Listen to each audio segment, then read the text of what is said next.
राम। यह प्रवचन परम श्रद्धेय स्वामी जी श्री राम सुखदास जी महाराज द्वारा फाल्गुन कृष्ण प्रतिपदा विक्रम संवत 2047 श्री कृष्ण संवत 5216 तदनुसार दिनांक 31 जनवरी 1991 को प्रातः करीब 5 बजे नित्य स्तुति के बाद पीनासर द्वारा पर हुआ। राम राम राम राम राम राम राम राम राम राम नारायण नारायण नारायण नारायण नारायण राम। अब बोलो सा।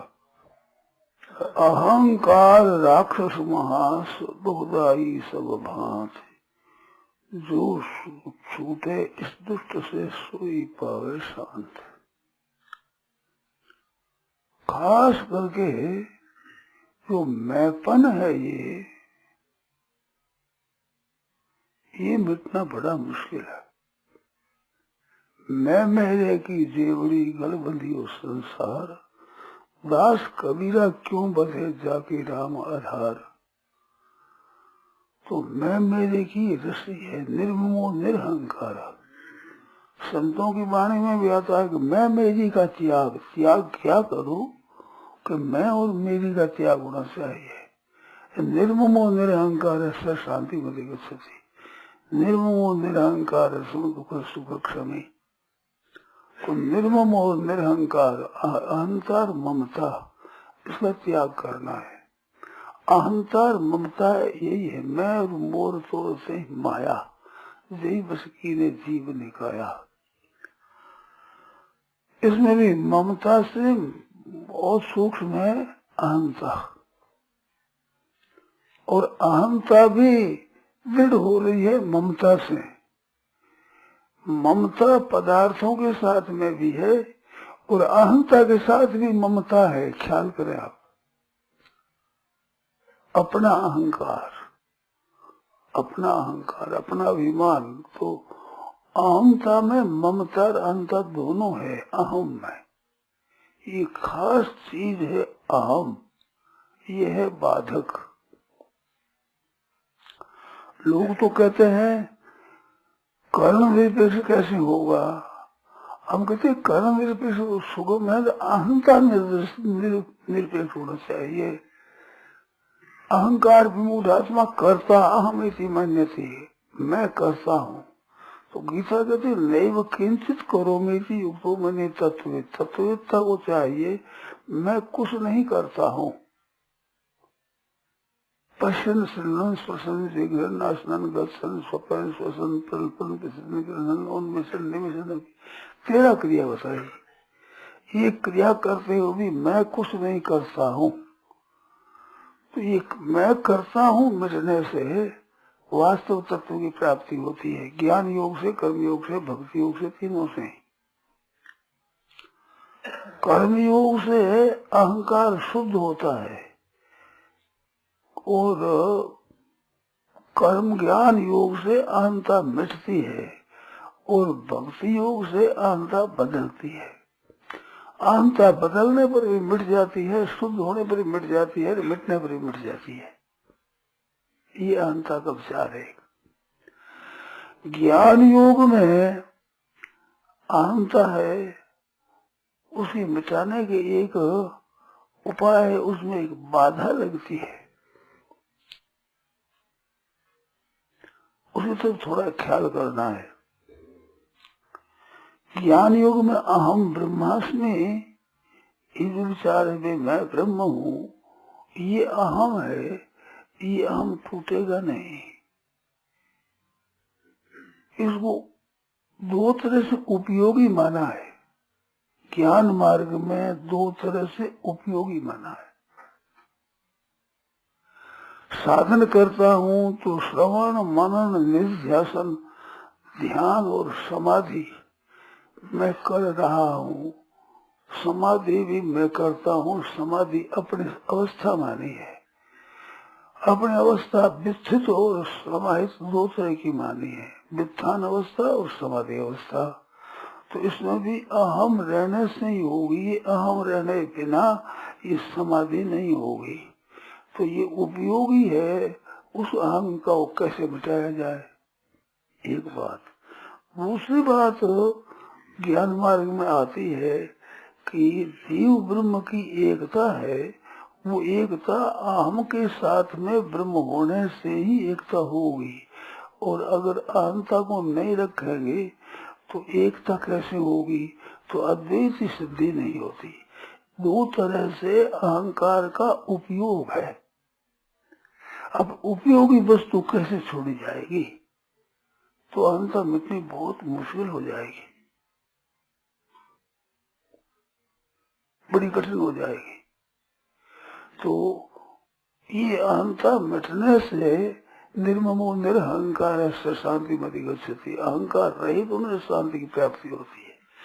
ज्ञान मार्ग में गीता ने बताया है, अहंकारम धर्म बलम दर्पम कामं क्रोधम परिग्रम विमुच्य निर्मम शांतो ब्रह्म भूयाय कल्पते। और ब्रह्म भूयाय कल्पते, ब्रह्म भूत प्रसन्नात्मा न शोषित न कांक्षति। ब्रह्मभूत होने पर राग द्वेष मिट जाते हैं, न शोषित न कांक्षति, शोक मिट जाता है। वो मिटने पर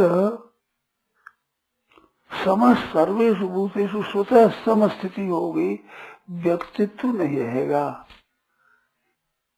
अहंता ममता मिटने के बाद फिर सूक्ष्म अहंता रहती है, व्यक्तित्व रहता है। तो वो न समस्त सर्वेषु भूतेषु तब मद भक्ति लभते पराम, उसके बाद मेरी परा भक्ति की प्राप्ति होती है। भक्तिया मां भी जानती, भक्ति से मेरे को जानते हैं, जो मैं जैसा हूँ वैसा ही।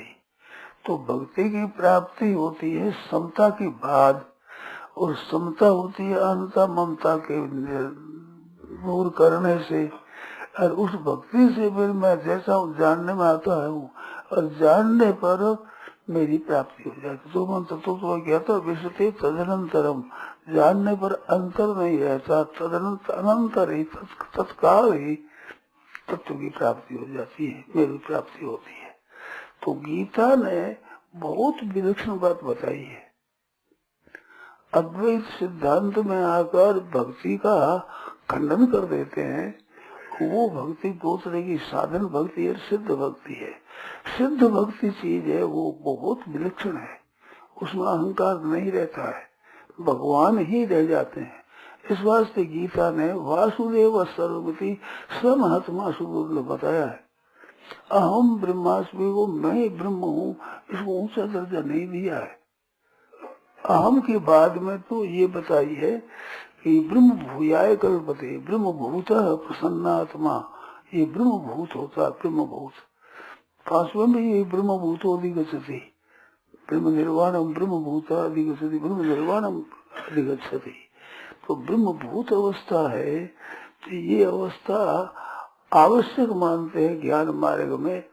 ये अहंता मिटती नहीं, अहम रूपी अणु बहुत सूक्ष्म है, इसका मिटना बड़ा कठिन हो जाता है। शुद्ध होने से मिट जाता है, भगवान में लीन हो जाए। अस अभिमान जाए जनि भोरे, मैं सेवक रघुपति पति मोरे। भगवान ही केवल मेरे और मेरा कोई नहीं है, ऐसे होकर उस भगवान में जो तल्लीनता हो जाती है, तो भगवत कृपा से अहंता मिट जाती है। नहीं तो अहंता मिटती नहीं है।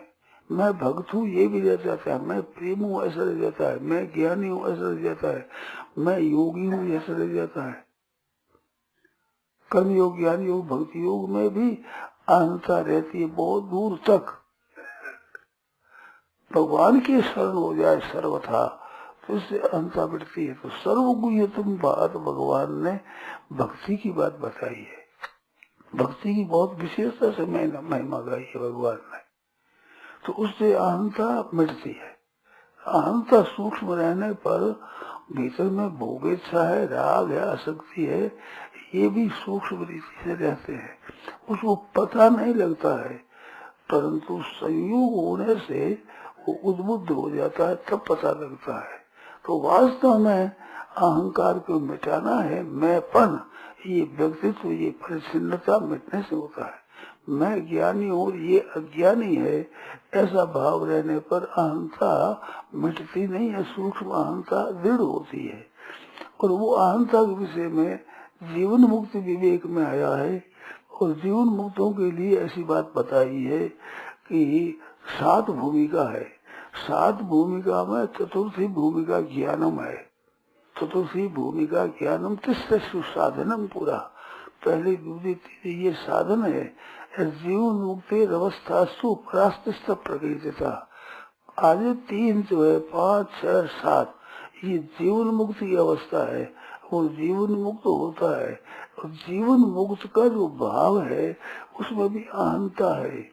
इस वास्ते जीवन मुक्ति विवेक में कहा है कि ये अहंता है, इससे जीवन मुक्ति का भोग होता है। और उसमें 2 तरह का संन्यास है, विविध संन्यास और एक है विद्युत संन्यास। तो विद्युत संन्यास लिया है, वहाँ विद्वान को संन्यास लेना उसमें अहंता रहती है और फिर संन्यास लेने से वो पूरी हो जाती है। जिसमें 7वीं भूमिका जाते हुए चतुर्थी भूमिका तो ज्ञान हुआ, 3 अगर साधन पहले 3 साध्य हुए, उसमें ब्रह्म रूप हो जाता है चौथी भूमिका में। और ब्रह्म रूप होने के बाद में वो विद्युत संन्यास होते, विद्युत वर, विद्युत वरीयान और विद्युत वरिष्ठ, ये 3 बात होती है। विद्युत वर, विद्युत वरीयान, विद्युत वरिष्ठ, ये 3 भूमिका है ज्ञान होने के बाद में। विद्युत वरिष्ठ होता है, उसमें पूर्णता होती है। ये वेदांत तो बताइए बात। तो विद्युत वरिष्ठ हुए के से पहले सूक्ष्म अहंकार रहता है, ये बात मालूम होती है वेदांत के ठीक गहरा अध्ययन करने पर भी। वो अहंकार रहता है, इस वास्ते पहले से ही ये बात मान लेने से अहंकार के नाश का उद्योग नहीं होता है। तो वो अहंकार मिटना बड़ा कठिन हो जाता है। उद्योग करने पर, ख्याल करने पर भी अहंता बाधक है, फिर भी इसका मिटना कठिन होता है। साधन करते हैं उनको इन बातों का ठीक अनुभव है, जो सूक्ष्म बुद्धि से पहुंचते हैं तो अहंता का मिटना बड़ा कठिन होता है। तो ये अहंता सूक्ष्म है बहुत ही। तो उस अहंता से दूर होने पर प्रकृति से संबंध छूटता है। गीता ने इसको स्पष्ट कहा है, साफ कहा है। इतना वेदांत के ग्रंथों में, भक्ति के ग्रंथों में आता नहीं है। योग का वर्णन तो है ही नहीं, ज्यादा वर्णन शास्त्रों में बहुत कम है। और जिसमें प्रचलित व्याख्यान, विवेचन, पढ़ाई आदि में देखा जाए तो कर्मयोग का वर्णन बहुत कम है। अच्छे अच्छे विद्वान भी कर्मयोग की तह तक नहीं पहुंचते हैं, ऐसा उनके ग्रंथों से, विवेचन से मालूम होता है। तो अहंता बहुत सूक्ष्म है और मिटती नहीं है। कर्मयोग ठीक तरह से अनुष्ठान में आता नहीं है। आने पर इसकी अहंता के साथ में जो पक्ष है वो ढीला पड़ जाता है और मिट जाता है। तो मिट जाता है तब जड़ता का संबंध विच्छेद हो जाता है। जड़ता का संबंध विच्छेद होने पर चिन्मय में जो आंतर रहती वो स्वतः मिट जाएगी, स्वाभाविक, परंतु देरी लगेगी। और भक्ति में अर्पण कर देने से, भगवान के अर्पण होने से, भगवान की कृपा से जल्दी मिटती है और विशेषता से मिटती है। तेसा में अनुकंपार्थम अहम अज्ञान तम नाशयामि आत्म भाव सो ज्ञान दीपेन भास्वता, मैं उसका नाश कर देता हूँ ज्ञान दीप से। तो वो ज्ञान होता है अहंता के बाद में। तो ऐसी विलक्षण बात है अहंता की। तो अहंता मिटना है वो वास्तव में ठीक है, चाहे ज्ञान योग से हो चाहे भक्ति योग से हो। अहंता की मिटे बिना पूर्णता नहीं होती। पूर्ण ब्रह्म की प्राप्ति होने पर अहंता नहीं रहती। एक ब्रह्म स्वरूप होने से वो स्वरूप ही रह जाता है। स्वरूप का जानने वाला कोई व्यक्ति नहीं रहता, ज्ञानी नहीं रहता, ज्ञान रहता है। ऐसे भक्ति में भक्त नहीं रहता, भक्ति रहती है। ऐसे योग में योगी नहीं रहता, योग रहता है।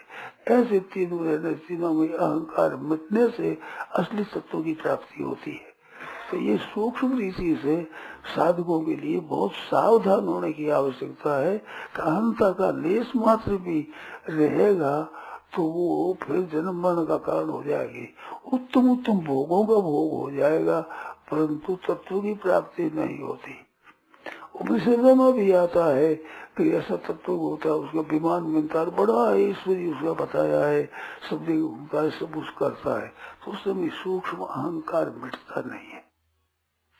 ऐसा है तो निर्ममो निरहंकार ऐसा शांति होती। कर्म योग से निर्मम निर्मल शांति को प्राप्त होता है। भक्ति योग में निर्ममो निरहंकार समय है। और ज्ञान में पहले बताया अहंकारम परम धर्म कामं क्रोधम परिक्रम निर्मम। तो अहंकार का मिटना बहुत आवश्यक है। और ये साधनों में मैं साधक हूँ ऐसा वो उपयोगी मानते हैं। मैं साधक हूँ तो मैं साधन करता हूँ, इसके बाद में साधन करता न रहे, साधन होता है, साधन हो रहा है। भजन करता हूँ नहीं, भजन हो रहा है, भगवान की कृपा से चिंतन हो रहा है, तत्व के अनुभव से भी तत्व का अनुभव हो रहा है। मैं तत्व का अनुभव करता हूँ, ये होने पर अहंता मिटती नहीं। स्वतः स्वाभाविक करता है, फिर होता है, और होने के बाद है। शेर जी ने विवेचन किया था, मेरे को बहुत विचित्र लगा। शेर जी कमरे में बैठा था, उस समय शेर जी ने कहा कि साधु का करना और होना और है, ये तीन भूमिका बताई थी। तो साधन करना है तो बहुत नीचा है, साधन होना है बड़ा अच्छा है, और होने से भी है रहेगा ठीक है। करने में कर्तृत्व अभिमान रहता है, प्रकृति का संबंध ज्यादा रहता है।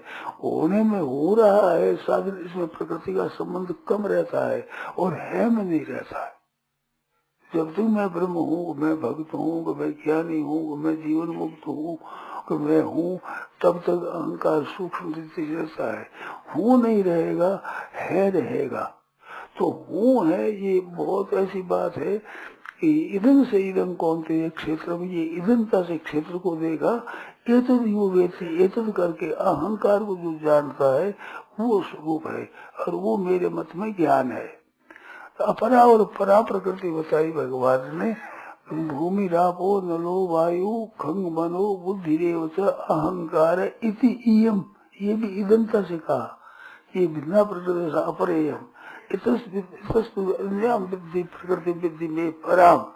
तो ये अपरा इयम और अहंकार इति इयम भिन्ना प्रकृति इयम अहम। तो यहाँ पर अहंता दो बार आई। अहंकार इति इयम में भिन्ना प्रकृति सदा, ये 8 प्रकार की भेदों वाली प्रकृति भिन्न हुई। 8 भेदों वाली प्रकृति अपरा, अपरा इयम।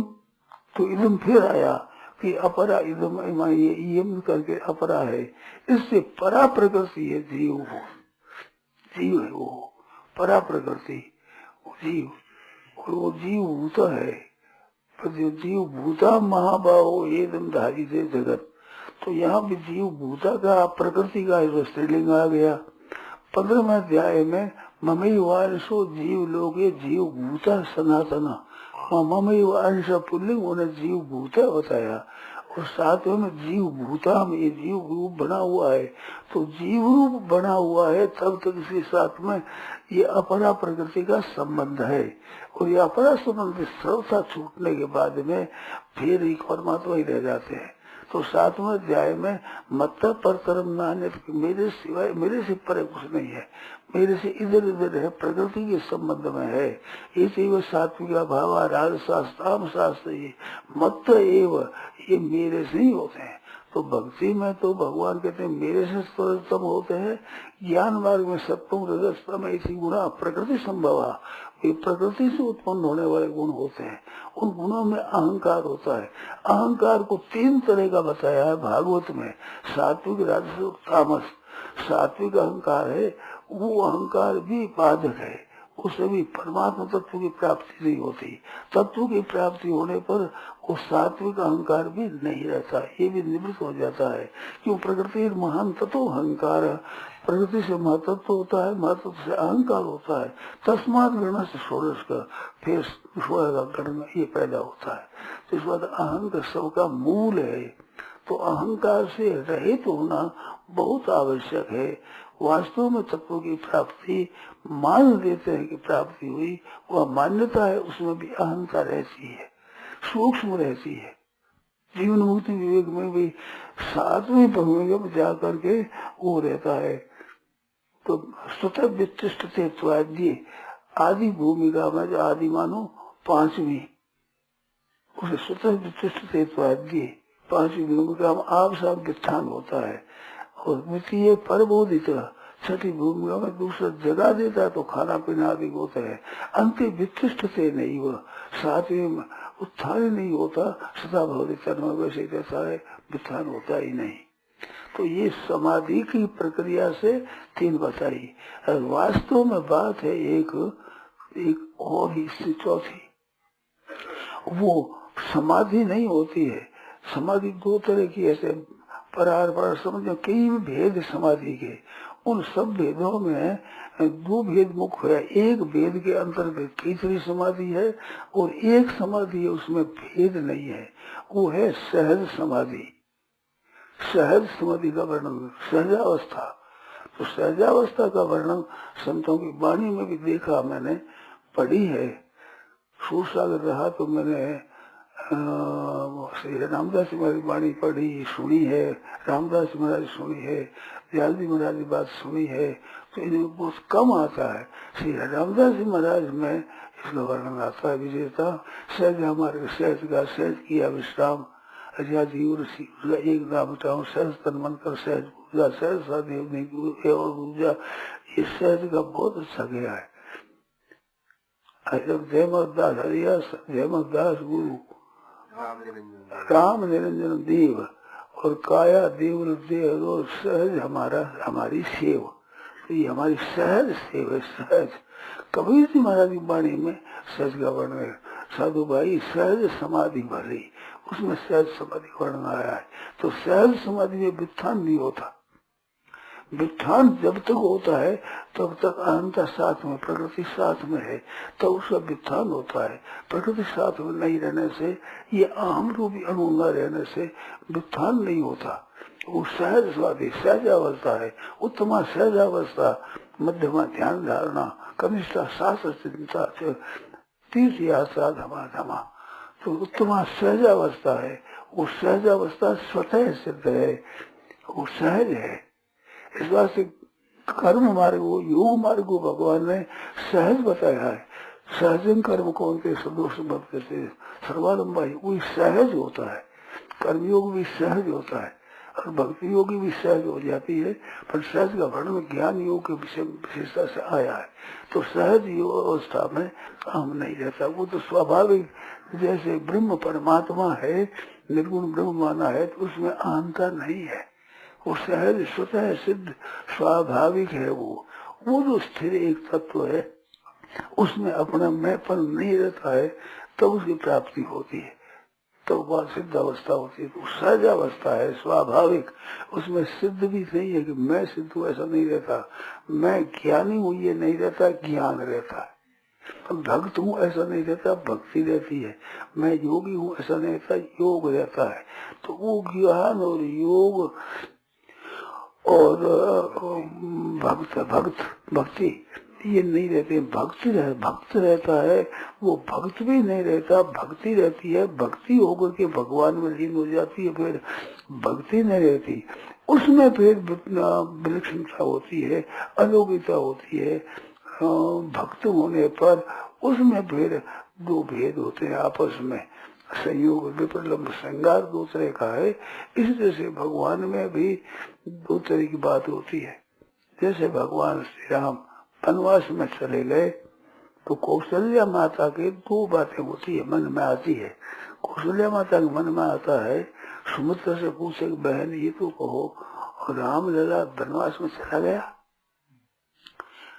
नहीं, चला गया तो मेरे को दिखता कैसे है? मेरे को राम लक्ष्मण सीता दिखते हैं, सामने दिखते हैं, मेरे को प्रतीत होते हैं। तो चले गए तो मेरे को दिखते कैसे हैं? और देखते हैं तो फिर मेरे को शांति प्रसन्नता अनुकूल नहीं रहता है, उसमें एक व्याकुलता रहती है। तो देखते तो व्याकुलता कैसे रहती है, तो पता सच्ची बात क्या है। रामलला वनवास में चले गए कि यहाँ है क्या बात है। तो रामलला के संयोग में वियोग, वियोग में संयोग, संयोग वियोग, वियोग में संयोग, ये दो अवस्था होती है। प्रेम की विलक्षण अवस्था होती है जो बात है, इसमें अहंता नहीं रहती है, ऐसी अवस्था होती है। तो ये अवस्था ब्रह्म स्वरूप सहज अवस्था में ऐसी एक विलक्षणता होती है। वो एक बहुत विचित्र अवस्था होती है, बड़ी मस्ती की अवस्था होती है। इसका वर्णन बहुत कम आता है शास्त्रों में, और भी संकेत वर्णन सब है, हमारे शास्त्रों में नहीं है, ऐसी बात नहीं है, कम है, बहुत थोड़ी जगह वर्णन है, ज्यादा जगह नहीं है। ऐसी अवस्था है, तो उसमें निरहंकार होने से होता है, ये बात है। महाराज जी, इसमें ये बात है कि जब तक अहंकार भाव रहता है तब तक कर्ण सापेक्षता की बात हृदय से निकलती नहीं, कर्ण में पहले निकल जाती है।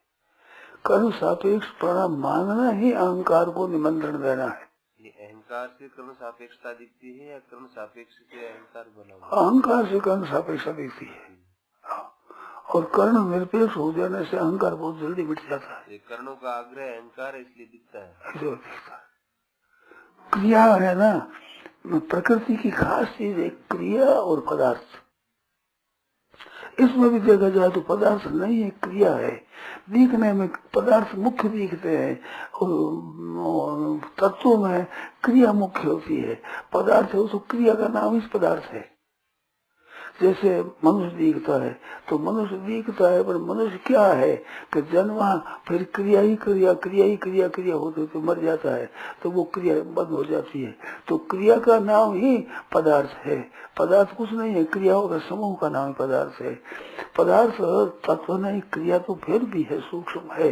वो क्रिया मिटने से कर्ण मिट जाता है, कर्तृत्व मिट जाता है, सब मिट जाता है। तो कर्तृत्व के मिटाने का जोर जितना गीता ने दिया है, इतना और ग्रंथों में आता नहीं है। शंकरानंद जी भी ये कहते थे, गीता ने कर्तृत्व निषेध का बहुत ज्यादा निषेध किया है, इतना और भी नहीं आता। उनकी पुस्तक बहुत पढ़ी हुई है, वो कहते थे ये बात। तो ऐसी एक सूक्ष्म बात है। ये ब्रह्मभूत वाली बात है ना। हाँ, तो ये ब्रह्मभूत तो गीता की बात है। हाँ, उसमें उस ब्रह्मभूत में तो कोई अहंकार की बात है नहीं। ब्रह्म स्वरूप रहा ना, अहंकार की बात नहीं। अहंकार अहम शब्द नहीं है। इस बात से मैंने सूक्ष्म बताया कि अहंकार ब्रह्म भूत कैसे बना। ब्रह्म भूत तो जीव की अवस्था बताई गीता ने। मैवांशो जीव लोगे जीव भूता सनातना, अरे यही बताई। अपरायम इतस्वन्याम प्रकृति वृद्धि में पराम जीव भूता महाबाहो। तो जीव भूत है, ये ब्रह्म भूत है। जीव भूत में कुछ अहंकार की तरफ दृष्टि है, ब्रह्म भूत में ब्रह्म की तरफ दृष्टि है, इतना फर्क है। परंतु है ब्रह्म भूत, भूत का मतलब बना हुआ। ब्रह्म जब तक बना हुआ है तब तक अहंकार का निशान से है। हाँ जी, ये बात है। फिर ब्रह्म भूत नहीं रहता है। ब्रह्म भूत परा भक्ति, ब्रह्म भूत प्रसन्नात्मा न शोषित न कांक्षति समस्त सर्वेषु भूतेषु मद भक्ति लभते पराम। परा भक्ति प्राप्त होती ब्रह्म भूत की बात। भक्ति से मेरे को मैं यावान ये शास्त्र तत्व से जानना आता है, वो जानने के बाद विषय है, ये पूर्ण अवस्था है। ये जो मैं ब्रह्म हूँ वो और ये जो ब्रह्म भूत हुआ दोनों अलग अलग है? अलग नहीं, सूक्ष्मता से। ब्रह्म भूत पहले अहम ब्रह्मास्मि तो साधन अवस्था में है, सिद्ध अवस्था में अहम ब्रह्मास्मि नहीं है, अहम नहीं रहेगा, ब्रह्मास्मि ऐसा रहेगा। तो ब्रह्मास्मि में भी सूक्ष्म अहम है, तभी तो अस्मि है। तो उसमें भी सूक्ष्म अहंता भी मिट जाए तब वह गीता ने फिर ब्रह्म भूत के बाद संतोष नहीं करवाया ना, संतोष नहीं किया। मद भक्ति में लगते पराम। हाँ, और भक्तिया माम अभी जाना चाहिए, अब जानता है वो।